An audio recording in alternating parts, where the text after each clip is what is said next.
Sheikhupura Malik Babar Zaheer बेरोजी फलहादी news की report के मुताबिक शेखुपुरा में वज़ीर आला पंजाब मरीम नवाज शरीफ की खसूसी हिदायत पर मानसून के दौरान निकासियाब को बर वक्त यकीनी बनाने के लिए नदी नालों की सफाई का काम भी हंगामी बुनियादों पर जारी है।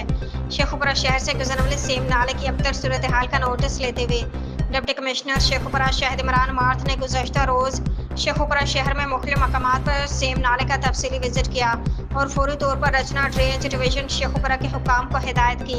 कि सेम नाले की सफाई का काम हंगामी बुनियादों पर शुरू किया जाए, जिस पर सेम नाले की सफाई का काम फौरी तौर पर शुरू कर दिया गया, जिसका जायजा लेने के लिए डिप्टी कमिश्नर शेखुपुरा शहद इमरान मार्थ ने आज भी सेम नाले का तफसीली विजिट किया और सफाई सुथराई के काम का जायजा लिया। इस मौके पर एक्सेंट Rachna drainage division Zain Malik senior sub engineer Mohsin Farid Kaiser Farooq भी मौजूद थे।